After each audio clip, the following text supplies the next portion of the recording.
नमस्कार दोस्तों। Welcome to Durga sir classes. आज हम शुरू करने वाले हैं अंडरस्टैंडिंग वेदर पार्ट 2। पार्ट 1 में हम लोग डिस्कस किए थे। आई है second part, 7th class social science के second chapter, understanding the weather. ठीक है, हम वेदर के एलिमेंट्स को डिस्कस कर रहे थे। पार्ट 1 में देखा था कि टेम्परेचर को, फिर प्रेसिपिटेशन की, फिर अभी बात है एटमॉस्फेरिक प्रेशर की। और इसमें भी हम लोग ये देखे थे कि दो जन थे। एक था कृष्णन था, एक आमिर था। जो आमिर जो कश्मीर में रहता है, उसके उसको जो ठंड लगता है, हो सकता है कृष्णन के लिए बहुत ज्यादा हो। बट कृष्णन जहाँ पे रहता है कोस्टल एरिया में, उसको जो ठंडा लगता है, हो सकता है वो आमिर के लिए रीजनेबल हो। तो वो क्यों है, उसका क्वेश्चन का आंसर भी मैं लास्ट क्लास में आप लोग को बताया हूँ। अगर नहीं देखे हो वीडियो तो जाकर वहाँ के वीडियो को देखिए। अभी आगे बढ़ते हैं। Atmospheric pressure. Our bodies are quite aware of temperature and rainfall. Temperature को हमारा बॉडीज सेंस कर लेती है, बाहर कितना गर्मी है या ठंडी है। रेनफॉल भी दिखाई देती है।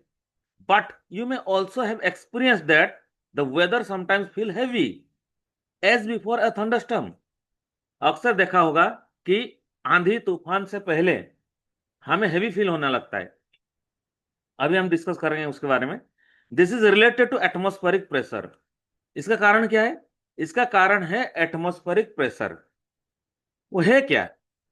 Pressure exerted by the weight of the air above around us. हमको पता है एयर में वेट होता है। अब वो जब प्रेशर एक्सर्ट करता है, यानी दबाव हमारे ऊपर या हमारे आसपास, उसको बोलते हैं एटमॉस्फेरिक प्रेशर। इसके लिए बहुत छोटा सा एक्सपेरिमेंट तुम लोग कर सकते हो। एक खाली बोतल लो, उसको स्क्वीज करो, देखोगे वो आसानी से स्क्वीज हो जाएगा। ठीक है, उसके और कैप उसका खुला होना चाहिए। अब कैप को बंद कर लो। ठीक है, टाइटली उसके क्लोज करोगे, उसके अंदर हवा ट्रैप हो जाएगी। अभी स्क्वीज करने की कोशिश करो। आसान सा एक्सपेरिमेंट है, बैठे बैठे कर सकते हो। इससे प्रेशर भी समझ में आ जाएगा। तो देखोगे बहुत मुश्किल से उसको स्विच कर पाओगे। एक लिमिट के बाद उसको कर ही नहीं पाओगे। अगर हवा बाहर नहीं जा रहा है तो नहीं कर पाओ। कारण क्या है? क्योंकि अंदर जो एयर है, जितना प्रेशर बाहर से लगा रहे हो, अंदर से उतना ही लगा रहे तुम्हें। तो एक तो एयर में वेट होता है, दूसरी ये प्रॉपर्टी है कि वो प्रेशर एक्सर्ट करता है। और उस प्रेशर को क्या बोलते हैं हम लोग? Atmospheric pressure. हमको तो ऐसा कोई फील नहीं होता है, हमको तो दिखाई नहीं देता है। वो इसीलिए कि हम शुरू से ही उसके साथ रहते हैं, पहले से ऐसा है, तो यूज टू हो गए, हमको फील नहीं होता है। लेकिन हमेशा जो एयर है उसके ऊपर वेट होता है, वो हमारे ऊपर प्रेशर डालता है। So the atmospheric pressure is higher near the sea coast. समुद्र तल के पास जो सी है, वहां पे जो एटमॉस्फेरिक प्रेशर होगा हायर होगा यहाँ पे। और जैसे जैसे माउंटेन्स में ऊपर जाते जाओगे ना, वो कम होता जाएगा। Lower as you go higher up into the mountains. थोड़ा सा कारण देखो, पहले से समझाया था मैं। क्योंकि माउंटेन्स के ऊपर ठंड होता है, तो जो वहां पे जो मॉलिक्यूल्स है सिकुड़ जाते हैं, आसपास उसके पास मॉलिक्यूल्स रहते हैं, इसलिए ज्यादा प्रेशर एक्सर्ट नहीं कर सकते। हमारे जो कोस्टल एरियाज है वहां पे गर्म हवा ज्यादा चलता है, इसलिए एयर गर्म होता है और उसके मॉलिक्यूल्स लूज हो जाते हैं। इसके वजह से प्रेशर ज्यादा एक्सर्ट करते हैं। ठीक है, समझ में आया तो ठीक है, नहीं तो इसको लर्न कर लो। एटमॉस्फेरिक प्रेशर प्रेशर हाई होता है सी कोस्ट के पास, समुद्र तल के पास। और माउंटेन्स के ऊपर जाओगे वो कम होता जाएगा। उसका एक रीजन है, when you climb a mountain, mountain में जब क्लाइंब करते हो, the air gets thinner and then in the plain below. Obviously बात है। इसका मतलब क्या है? थिनर मतलब लेस डेंस होता है, उसमें जो मॉलिक्यूल्स है वो कम होते हैं। थिनर एयर हो गया, मॉलिक्यूल्स तो कम प्रेशर एक्सर्ट करेगी। As a result air pressure is lower. ये प्रेशर यहाँ पे कम होता है और कम ऑक्सीजन भी होता है, लेस ऑक्सीजन होता है। मॉलिक्यूल्स कम होगा तो ऑक्सीजन भी कम होगा। दूर दूर एक दूसरे से अलग अलग फैल जाते हैं हम लोग, तो ऑक्सीजन ज्यादा होते हैं। इसलिए यहाँ पे गिवन भी दिया है, देखो। ठीक है, समझ में आया? जैसे लंग्स होता है, यू लॉन्ग्स टू टेक इन, साथ साथ उतना ही सांस लेते हो तुम लोग, ठीक है। बार बार क्या होता है, कम ऑक्सीजन जा रही है, तो body has to work harder to keep moving. आगे बढ़ाने के बॉडी को क्या करना है, और मेहनत करनी पड़ती है। That's why people sometime feel breathless, dizzy और टायर्ड आफ्टर, माने running to high altitude. High altitude से जब जाते हैं ना, तो ऊंचाई पे जाते हैं, तो वहां पे ब्रीथलेस फील करते हैं, डिजी फील करते हैं, नींद आ जाता है, टायर्ड, थका हुआ महसूस होता है। ये सांस जब लेते हैं, और सांस जल्दी लेना पड़ता है, हर ब्रेथ में ऑक्सीजन जो है वो कम जा रहे, एक थिनर है, प्रेशर भी कम है, और ऑक्सीजन भी कम है।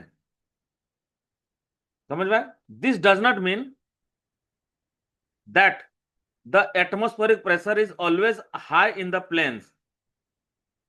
अब इसका मतलब क्या, ये नहीं है कि कोस्ट के ऊपर तो हमेशा हाई प्रेशर रहता है, प्लेन एरिया जो है वहां पे हाई प्रेशर रहता है, वहां पर भी लो प्रेशर होता है। इनफैक्ट समटाइम ड्रॉप्स ड्रामेटिकली, बहुत जल्दी कभी कभी प्रेशर एकदम से कम हो जाता है, रिजल्टिंग इन द मेट्रोलॉजी, उसको बोलते हैं डिप्रेशन बोलते हैं।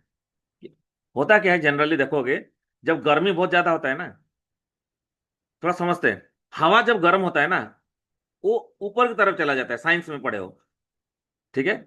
गर्म हवा ऊपर चली जाती है। यहाँ पे जो एयर थी आपके पास, जो मैंने धरती गर्म हो गया, आसपास के हवा गर्म हो गया, गर्म हवा कहाँ चली जाएगी, ऊपर चली जाएगी। तो यहाँ पे अगर हवा नहीं है, एयर कम है, तो क्या होगा, प्रेशर अपने आप कम हो जाएगा। ये थिनर हो गया ना यार, कम मॉलिक्यूल्स होंगे, कम मॉलिक्यूल्स होंगे, कम प्रेशर हो जाते हैं, जिससे मेट्रोलॉजिस्ट, जो मौसम के विभाग के साइंटिस्ट होते हैं, वो क्या बोलते हैं, इसको डिप्रेशन या फिर लो प्रेशर सिस्टम बोलते हैं। क्या बोलते हैं guys, low pressure system, which can sometimes develop into a storm और इवन एक साइक्लोन। कभी कभी इसके वजह से साइक्लोन भी आ सकता है, तूफान आ जा सकता है। ये जो जगह जगह खाली होता है ना, उसको भरने के लिए आसपास से बहुत तेजी से हवा आएगी, इतनी तेजी से आता है कि वो स्टॉर्म के फॉर्म में बन जाते हैं। Hopefully everybody understood. दो तीन चीजें यहाँ पे इंपॉर्टेंट है, एटमॉस्फेरिक प्रेशर क्या है, उसका डेफिनेशन, कहाँ पे ज्यादा होता है, हायर होता है, और कहाँ पे लोअर होता है, ठीक है। इसको आप लोग को याद रखना है, ठीक है। समझ में आए? जहां पे एयर थिनर होता है माउंटेन्स के ऊपर, वहां पे प्रेशर लोअर होता है, और ऑक्सीजन भी अवेलेबल नहीं होता है, ब्रीथ करने के लिए प्रॉब्लम होता है। आगे बढ़ते हैं, थिंक अबाउट इट, सोचिए। Why do think it would be important to measure atmospheric pressure? Atmos उसको इंपॉर्टेंट मेजर करना क्यों है? डिप्रेशन तो नहीं है, लो प्रेशर एयर तो नहीं है। तो जो मेट्रोलॉजिस्ट है, उनको पहले से पता चल जाएगा कि तूफान नहीं आने वाला है। तो who are the people mostly use, कौन लोग जो ज्यादा, कौन मेजर करते हैं, हु आर द पीपल? एक तो है मेट्रोलॉजिस्ट, ठीक है, एक तो होते हैं मेट्रोलॉजिस्ट, राइट, और एक पायलट्स करते हैं, उनको पता होना चाहिए कि स्टॉर्म तो नहीं आने वाला है, राइट।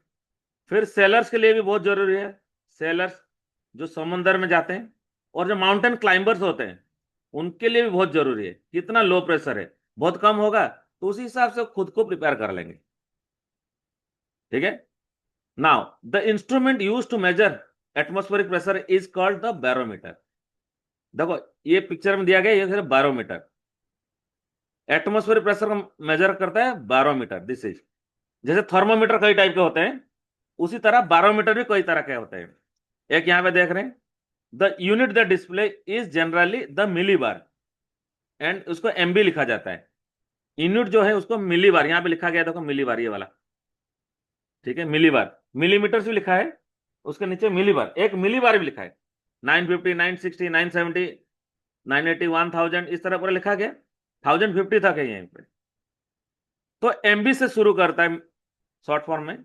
नॉर्मल जो है एटमॉस्फेरिक टेम्परेचर है सी कोस्ट पे, वो अराउंड 1013 MB। समझ में? यहाँ पे देखो, एक नीडल है, वो यहाँ पे शो करेगा 1013। अगर 1000 से कम मिलीबार से कहीं पे प्रेशर है, इसका मतलब वहां पे डिप्रेशन है। पता चल जाता है कि मेट्रोलॉजिस्ट को अभी स्टॉर्म आने वाला है। तो ये बैरोमीटर है, ठीक है। Understood everybody? जो एलिमेंट्स है उसको कैसे मेजर करते हैं वो भी देख रहे हैं। टेम्परेचर हमने देखा, रेन को, प्रेसिपिटेशन को देखा रेन गॉज से। अभी बात करते हैं बैरोमीटर की। एटमॉस्फेरिक प्रेशर को मेजर करते हैं बैरोमीटर से, और इसको यूनिट जो है, इसको आंसर मिलेगा मिलीबार्स, ये एमबी भी बोलते हैं। ठीक है, pressure below 1000 millibar indicates the depression. ठीक है, now think about it. People who journey to places at higher altitude are advised to make a pause on the way to allow the body to acclimatize. लोग जो high altitude में जाते हैं, किसी ऊंचे ऊंचे जगह पे जाते हैं जर्नी के लिए, उनको ये सलाह दिया जाता है, एडवाइस दिया जाता है कि रास्ते में पॉज लो, थोड़ा रुक रुक के चलो, जिससे कि उनके बॉडी एक्लेमेटाइज का मतलब क्या है? एग्जॉस्ट होना, एक न्यू कंडीशन को एडॉप्ट करना। Army personnel serve in high altitude places like Kardungla in Ladakh, which is over 5,600 metre above the sea level. हमारे आर्मी पर्सन है, वो बहुत हाई अल्टीट्यूड प्लस पर सर्विस करते हैं। जैसे कि ये पिक्चर दिया गया तुम लोग को, करदुंगला जो लद्दाख में है, ये ओवर 5,600 मीटर के हाइट के ऊपर है, सी लेवल पे। Now it is how to imagine how they live and work in places where, कैसे वो रहते, कैसे काम करते होंगे इन जगह पे जहां पे ऑक्सीजन लेवल इतना कम है। And the atmospheric pressure there is generally about 650 millibar. 1000 से तो हम लोग लो प्रेशर बोल देते हैं, डिप्रेशन आ जाता है। 650 मिलीबार एयर प्रेशर होता है, एटमॉस्फेरिक प्रेशर होता है। नेक्स्ट जो एलिमेंट हम लोग पढ़ेंगे वो होता है हवा और विंड। विंड है क्या? Wind is the movement of air from area of higher pressure to lower pressure. Wind क्या है? किस डायरेक्शन में मूव करता है? High pressure to low pressure.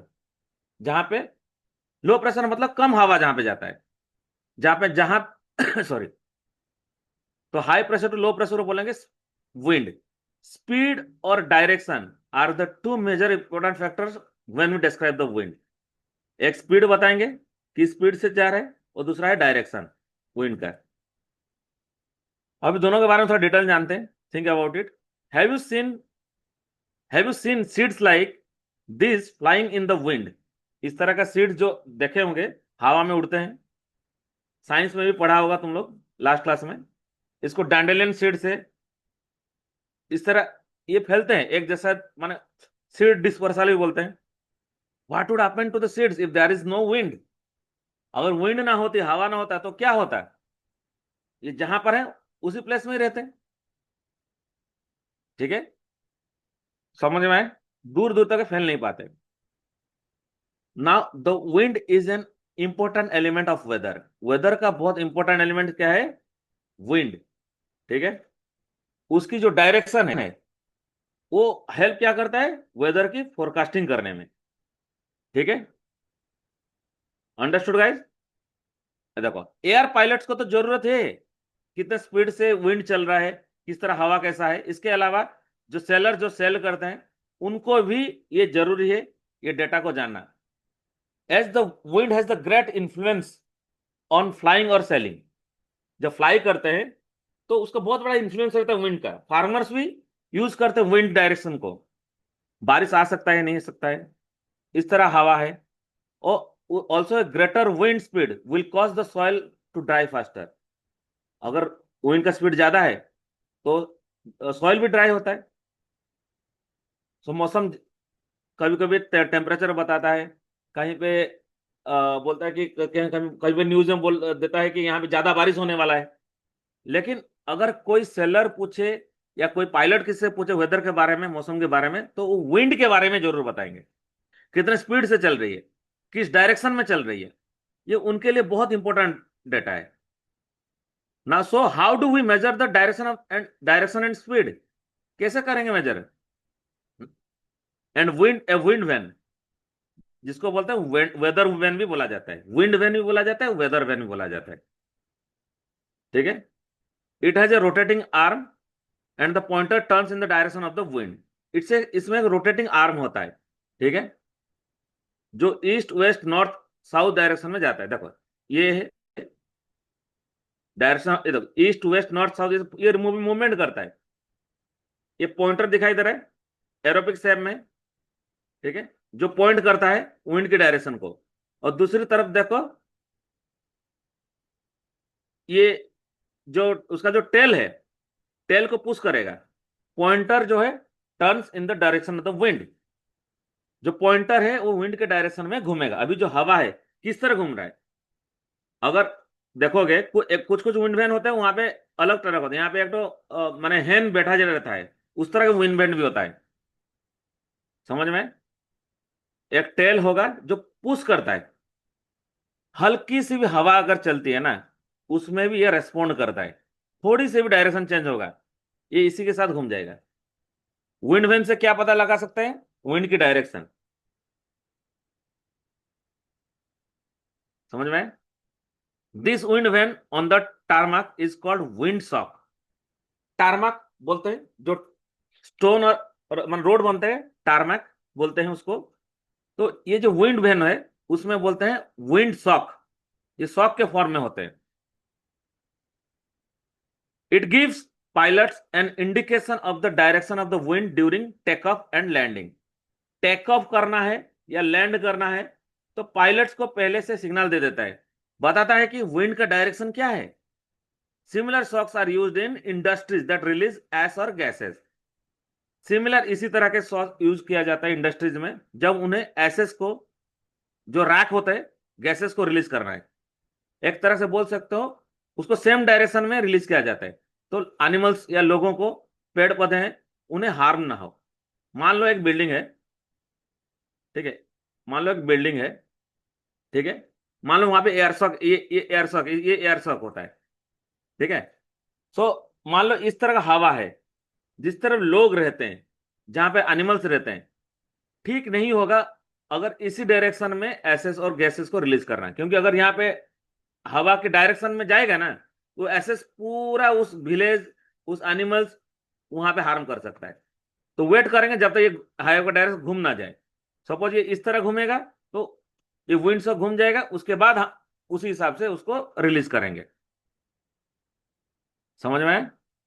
Understood guys? Very good.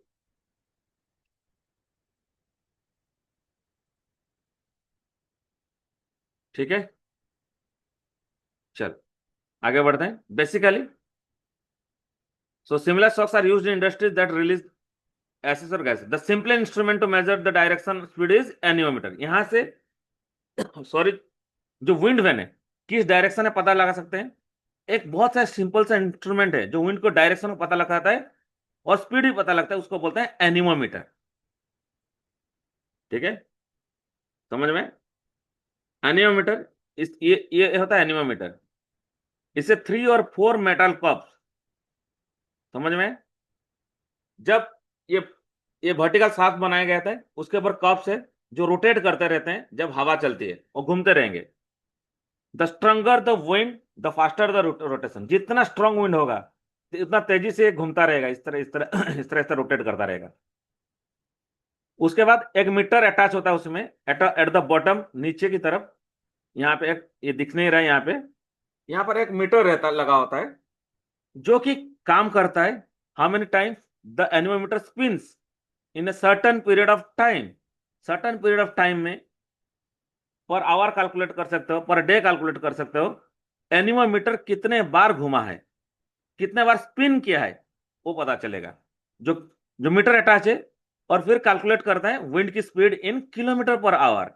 1 घंटे में कितना किलोमीटर डिस्टेंस इसने ट्रैवल किया है वो बता देता है। तो वहां से हमें विंड की स्पीड पता चला जाता है। विंड की डायरेक्शन और स्पीड को द सिंपल से इंस्ट्रूमेंट यूज करते हैं, उसको बोलते हैं एनीमोमीटर। ठीक है, तो इसका फंक्शन क्या है समझ में आ गया सभी को? Understood?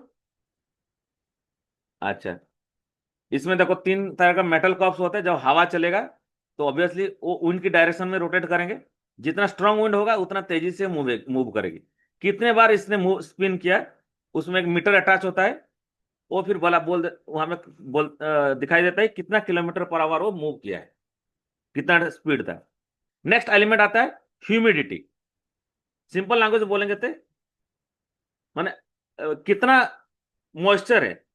Humidity is the last element of the weather on our list. It refers to the amount of water vapour present in the air. एक डेफिनेशन है, पहले से हम लोग जानते हैं। ह्यूमिडिटी का मतलब होता है कितने वाटर वेपर प्रेजेंट है, और कितने वाटर वेपर्स होंगे डिपेंड करता है, लाइक टेम्परेचर कितना है, विंड कैसा है, मॉइस्चर कितना है, वहां पे कहाँ पे लोकेटेड है, वो भी देखना पड़ेगा। Let's explore, where do think humidity is likely to more, Kochi और जयपुर? दोनों को पहले मैप में देखो, कोची कहाँ पे, जयपुर कहाँ पे। कोची जो समुद्र तट में होता है, राजस्थान में होता है जयपुर। दोनों में ह्यूमिडिटी कहाँ पे ज्यादा होगा? अगर डेफिनेशन याद करें, humidity is the amount of water vapour present in the air. पानी जहां पे समंदर होगा, हवा वहां से जो बहेगी, पानी वहां ज्यादा होगा। राजस्थान में तो पानी का तो कमी है, तो यहाँ पे गेस कर सकते हैं कि कोची का ह्यूमिडिटी ज्यादा है जयपुर से, because it is located near the sea coast, जो समुद्र के तट पे है। But how will we know for sure? But कुछ इंस्ट्रूमेंट है जिस ह्यूमिडिटी को मेजर कर सकते हैं। If you have to compare the humidity level between Kochi and Mangaluru, how do do it? Mangaluru जो है कर्नाटका है, वो भी सी कोस्ट के पास है। अगर कोची और मैंगलुरु दोनों में अगर हम कंपेयर करेंगे तो कैसे बताएंगे? एक गेस कर लिए कि किसके पास हो सकता है, बट एग्जैक्टली कैसे बताएंगे कि ह्यूमिडिटी किसके पास ज्यादा है, कहां पे ज्यादा ह्यूमिडिटी होगा? दोनों ही प्लेसेस समुद्र तट में है, या मुंबई से कंपेयर करेंगे, तब कैसे बताएंगे ह्यूमिडिटी कहां पे ज्यादा है? सो ऑब्वियसली एक इंस्ट्रूमेंट है हमारे पास। So the final clue, how do we measure the moisture of the air? एक इंस्ट्रूमेंट इसमें भी है जो ह्यूमिडिटी को मेजर करता है, उस बारे में भी पढ़ेंगे। ह्यूमिडिटी कितना है, ठीक है? वी कैन आंसर दिस, जब सीखेंगे ह्यूमिडिटी को मेजर करना, तब बिल्कुल एक्यूरेटली प्रिसाइजली हम लोग आंसर कर पाएंगे क्वेश्चन को। बिफोर वी मूव फॉरवर्ड, आगे जाने से पहले we need to remember our science lesson from grade 6 about the states of water. This will help us to understand how humidity is measured. Humidity कैसे measure किया जाता है?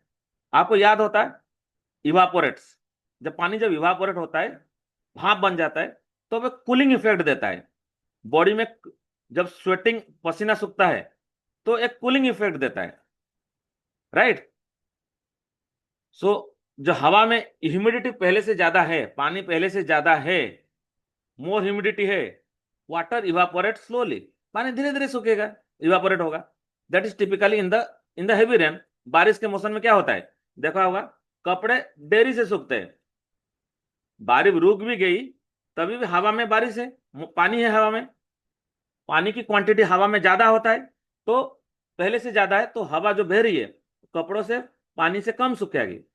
अगर ह्यूमिडिटी है ही नहीं है, सूखा हवा है, तो कमी है पानी की, तो आसपास के वाटर को मानो जल्दी इवापोरेट करेगी। ये 6th क्लास में पढ़ा है। This is typically the case on the rainy day. Humidity of the air measured as a relative humidity. जब हम ह्यूमिडिटी को मेजर करते हैं, किसे रिलेट करके, कंपेयर करके करते हैं किसी से। कंपेयर किससे करेंगे? Air that would contain absolutely no water vapour, हवा जिसमें वाटर वेपर ना हो, इम्पॉसिबल है नेचुरल कंडीशंस में, उसे हम 0% बोलते हैं, 0% humidity. while air saturated with water vapor will have a humidity of 100%। अगर 100% ह्यूमिडिटी, सारे ही वाटर वेपर होते हैं, इन प्रैक्टिस हम लोग क्या बोलेंगे? ह्यूमिडिटी 100% है, बट वो दोनों ही पॉसिबल नहीं है। 100% भी नहीं है, 0% जो है वो हो ही नहीं सकता, पॉसिबल ही नहीं हो सकता है नेचुरल कंडीशंस में। Dry weather has a relative humidity range between 20% and 40%। जब ड्राई वेदर होते हैं, बिल्कुल गर्मी का मौसम होता है, कोई बारिश नहीं है, समुद्र तट के पास, राजस्थान का कोई सूखा इलाका हो, वहां पे ह्यूमिडिटी जो है हवा में 20 and 40% के बीच होता है। जबकि जो ह्यूमिड वेदर है, बहुत बारिश हो रहा है, जहाँ पे आसपास में सी है, समंदर है, तो कोई दूसरा वाटर बॉडीज है, वहां पे ह्यूमिडिटी 60 to 80% हो सकता है। रिलेटिव मतलब हम लोग उसको 0 से अगर कंपेयर करेंगे। Now think about it, if the humidity in Delhi is 52%, Delhi में अगर ह्यूमिडिटी 52% है, और कोची में 84% है। कहाँ पे वेट जल्दी सूखेगा, कहाँ पे क्लोथेस कहाँ पे जल्दी सूखेगा, आप लोग बताओ। इजी है। 84 तो पहले से पानी है हवा में, तो सुखाएगी लेट में। एज्यूम कर लो गीली हवा है, तो वाटर वेपर 52% है, 84% है। ठीक है, सेल्फ एक्सप्लेनेटरी। आपको अगर स्वेटिंग कहां पे ज्यादा होगा, दोनों टेम्परेचर में पसीने ज्यादा कहां पे आएगा, कोची में आएगा। हवा में वाटर वेपर अगर है तो हमारे बॉडी के लिए कांटेक्ट में जब आएगी पसीने में कन्वर्ट हो जाएगा। स्वेटिंग हमें ज्यादा होगा, ठीक है, कोची में ना। How do measure such numbers, numbers में कैसे मेजर करते हैं, ह्यूमिडिटी कितनी है। It is done through instrument called hygrometer. देखो ये है hygrometer guys. Again there are several types of hygrometer, बहुत अलग अलग तरह के हाइग्रोमीटर्स होते हैं। डिपेंड करता है कि किस प्रिंसिपल पे बेस है। नंबर्स देखोगे 0, 20, 40, 60, 80 और 100 है।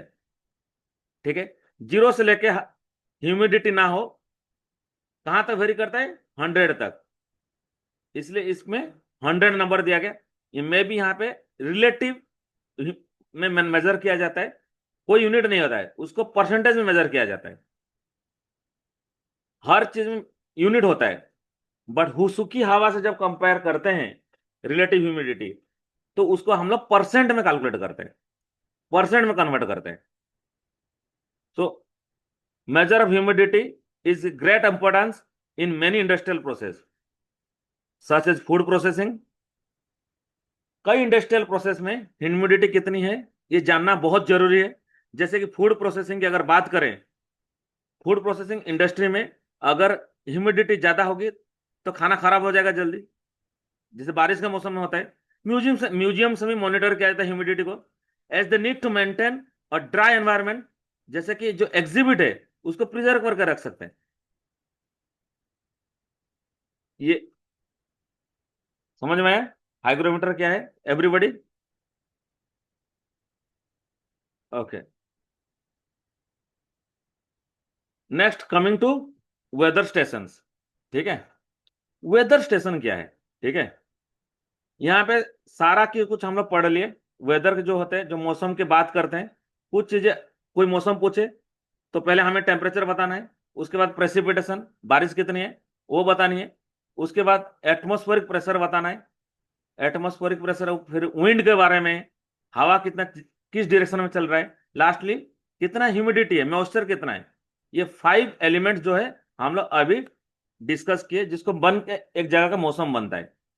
अभी वेदर स्टेशन, ये सारे को एक जगह हम इंस्टॉल करेंगे। As you can see we need several instrument to measure the weather at a particular place and time. एक जगह पे अगर वेदर मापना है तो बहुत सारे इंस्ट्रूमेंट चाहिए। जैसे टेम्परेचर अगर मेजर करना है तो उसके लिए थर्मोमीटर चाहिए। अगर आपको प्रेसिपिटेशन मेजर करना है तो उसके लिए रेनगल्स चाहिए। अगर आपको एटमॉस्फेरिक प्रेशर मेजर करना है तो उसके लिए बैरोमीटर चाहिए। अगर विंड का डायरेक्शन देखना है, विंड वेन से बता सकते हैं, या फिर एनीमोमीटर चाहिए। अगर आपको किसी जगह का ह्यूमिडिटी मेजर करना है उसके लिए चाहिए क्या, हाइग्रोमीटर। इतने इंस्ट्रूमेंट की जो जरूरत है, ये वेदर स्टेशन सबको साथ में लेके चलता है। वेदर स्टेशन होगा किसी सिटी का, जगह का, इसमें वो सारे इंस्ट्रूमेंट होगा जिससे आसान आसान हो जाए वेदर का मेजर करना और ट्रैक करना। इसको रीड करते हैं रेगुलर इंटरवल्स पे 2-3 बार, which helps in mapping and forecasting the weather. Weather का मैपिंग को भी फोरकास्ट कर सकते हैं, कैसे चेंज हो रहा है, और फोरकास्ट कर सकते हैं, भविष्य कर सकते हैं कि क्या हो सकता है। Next, an automated weather station, short form में एडब्ल्यूएस भी बोला जाता है। It is self operating system, खुद से ऑपरेट करता है, बहुत सारा सेंसर लगा होता है to measure and record weather data such as temperature को, विंड के स्पीड को, डायरेक्शन को, प्रेसिपिटेशन को, एटमॉस्फेरिक प्रेशर है, जो एलिमेंट्स है सबको वो सेंसर करके सेल्फ ऑपरेट करके ये बताएगा कि ये कहाँ पे क्या, मतलब कितना क्या पोजीशन है, ये कहाँ कहाँ यूज होता है, एग्रीकल्चर, एविएशन, जिन जिन जगह पे बताना जरूरी है। जैसे फार्मर्स के लिए जानना जरूरी है कि खेती बहुत तरीके से डिपेंड करता है मौसम के ऊपर, बारिश के ऊपर, हवा कैसे चलती है, या गर्मी बहुत ज्यादा तो नहीं है, ठंड ज्यादा तो बहुत नहीं है, कहाँ पे ये ऑटोमेटेड वेदर सिस्टम को इंस्टॉल किया जाता है। एविएशन, जो फ्लाइंग के लिए है, कहीं स्टॉर्म तो नहीं आने वाला है। जो नेविगेशन के लिए, नेविगेट एक दूसरे से जाते हैं तो रूट से जाते हैं सॉरी, वहां पर भी जरूरी है वेदर के बारे में जानना। उसको भी ऑटोमेटेड वेदर स्टेशन लगे होते हैं, रेगुलरली बताते हैं, मॉनिटरिंग करते हैं कि एनवायरनमेंट को। एक दिन में कई बार मौसम चेंज हो सकता है। एविएशन सेक्टर है, यहाँ पे हर घंटे कई फ्लाइट टेकअप करती है, यहाँ पे लैंड करती है। हर घंटे मौसम कैसे चेंज हो रहा है उसको जानना जरूरी है। न्यूज अपने पढ़ लिए किस तरह मौसम है, उससे काम चला लिए। इस तरह भी लोग करते हैं। ठीक है, एनवायरनमेंट का मॉनिटर करना पड़ता है। ये एक्यूरेट और टाइमली वेदर इंफॉर्मेशन देती है without the need for human intervention. यहाँ पे कोई लोग नहीं काम करते हैं, खुद में बहुत सारा सेंसर लगा होता है जिससे कि वो बिल्कुल एक्यूरेटली मेजर करके रिकॉर्ड कर सकता है। और टाइम टू टाइम जैसे चेंज होगा वो रिकॉर्ड कर लेगा। कोई भी वेदर चेंज हुआ वो अपने आप ने वो मेजर कर लेता है। समझ में? Now don't miss out. In 2023 the national disaster management authority set up an AWS at a glacial lake of Sikkim at an altitude more than 4,800 meters above the sea level। देखो, ये एक automated weather station है, setup किया गया है सिक्किम में, glacier lake के ऊपर, जो टाइमली मेजर करता है वहां की वेदर को। और ये 4,800 मीटर्स के हाइट के ऊपर है, सी लेवल के ऊपर। जो AWS प्रोवाइड से करता है क्या, information about upcoming weather conditions. Now predicting the weather, weather को प्रेडिक्ट करना, भविष्यवाणी करना। Meteorologist collect data using this instrument over long period of time. बहुत लंबे पीरियड ऑफ टाइम तक इसको मेट्रोलॉजिस्ट जो है इन डेटा को कलेक्ट करते हैं। डेटा कलेक्ट करने के इंस्ट्रूमेंट कलेक्ट करते हैं, इंस्ट्रूमेंट में साइंटिफिक मेथड में उसको यूज करते हैं to try the forecasting the future. आने वाले मौसम को फील कर सके, भविष्यवाणी कर सके। इस तरह प्रेडिक्शन है, बहुत इंपॉर्टेंट है आजकल। समझ में? क्लाइमेट जो चेंज होता है ना, कई बार बहुत जल्दी वेदर चेंज हो जाता है, ड्रॉट्स, फ्लड्स, ये सब आ जाता है। ये फ्रीक्वेंट हो गया आजकल। ठीक है, कुछ पिक्चर यहाँ पे दिया गया देखो, फॉग या सॉरी रेन, ये सब देखो।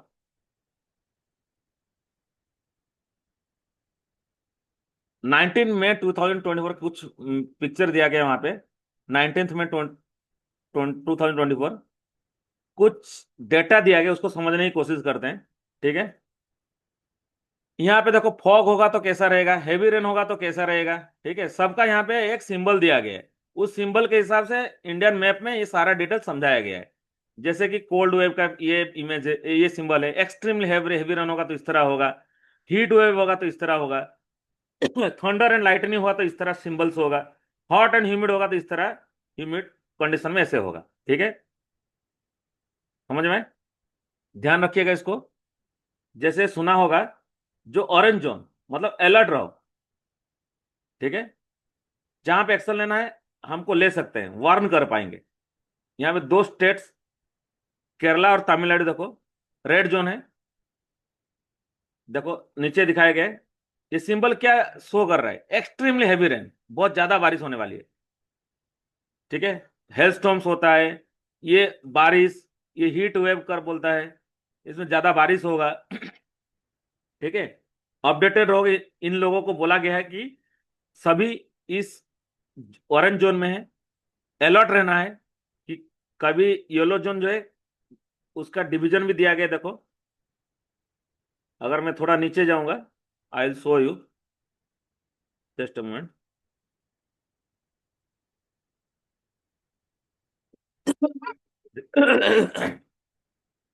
देखो, जैसे हम लोग गाड़ी चलाते हैं वहां पे ग्रीन सिग्नल होगा, ठीक है, येलो सिग्नल होगा, रेड सिग्नल होगा। यहाँ पे वैसे दिया गया है। ग्रीन सिग्नल माने दिया है no warning, yellow signal watch be updated, माने तुम्हें वॉच करना है कि क्या होने वाला है। ठीक है, बट अलर्ट हो जाओगे जब ये ब्राउन सिग्नल आएगा।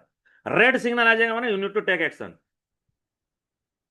जैसे ट्रैफिक सिग्नल में होता है, यहाँ पे भी एक तरह का सिग्नल दिया जाता है, हम लोग देखे होंगे न्यूज वगैरह में देता है, आज यहाँ पे इस जगह को ऑरेंज जोन में रखा गया है, इस डिस्ट्रिक्ट को हम लोग वार्निंग जोन रेड जोन में रखा गया है। तो अगर ऑरेंज जोन में है तो क्या स्टेप्स लेना है, वार्निंग जोन में क्या क्या स्टेप्स लेंगे, तो ये सारा चीज हम लोग यहाँ पे देखेंगे। समझ में? Understood guys?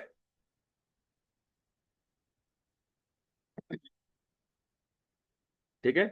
ये बहुत फ्रिक्वेंट होते हैं यहाँ पे, बहुत मान जहां जहां जहां पे थंडरस्टॉर्म होता है, जहां पे बारिश होता है, कोल्ड डेज होते हैं, हीट वेव होते हैं, सब आते हैं। तो उसके हिसाब से यहाँ पे इसको दिया गया है। समझ में? अभी लेट्स एक्सप्लोर, चलते हैं आगे। अच्छा, अभी मैं थोड़ी देर पहले तुम लोगों को समझाया गाइस, एक्यूरेट प्रेडिक्शन बहुत जरूरी है। क्यों जरूरी है एक्यूरेट प्रेडिक्शन?